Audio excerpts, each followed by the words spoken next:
کب کہاں اور کس بہانے رب اپنے بندے کو اپنے گھر بلائے یہ ہم نہیں جان سکتے، لیکن جب رب کا بلاوا آتا ہے تو دنیا کی کوئی رکاوٹ نہیں رہتی۔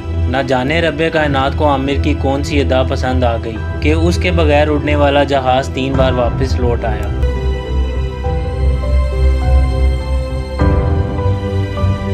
یہ کہانی ہے لیبیا سے تعلق رکھنے والے عامر کی، جو اس سال حج کی نیت سے روانہ ہوا۔ ایئرپورٹ پر نام میں القذافی ہونے کے باعث اسے سیکیورٹی کلیئرنس نہ مل سکی اور جہاز عامر کو پیچھے چھوڑ کر روانہ ہو گیا، لیکن قدرت کو کچھ اور ہی منظور تھا۔ جہاز فنی خرابی کے باعث تھوڑی ہی دیر بعد واپس لینڈ کر گیا۔ عامر نے پھر کوشش کی مگر ایک بار پھر انکار ہوا اور جہاز دوبارہ اڑ گیا۔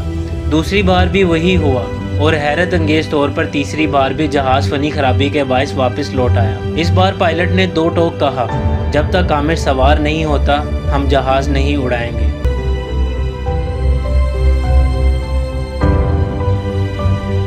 یوں آخرکار عامر کو کلیئرنس دی گئی اور وہ ان خوش نصیبوں میں شامل ہو گیا جنہیں بیت اللہ کی زیارت نصیب ہوتی ہے۔ یہ محض اتفاق نہیں تھا، یہ اس رب کی طرف سے خاص بلاوا تھا جو اپنے بندوں کو چن کر بلاتا ہے۔ امید کرتا ہوں آپ کو ہماری آج کی ویڈیو پسند آئی ہوگی۔ ویڈیو پسند آنے کی صورت میں اس کو لائک، شیئر اور سبسکرائب کریں۔ ملتے ہیں اگلی انفارمیٹیو ویڈیو میں۔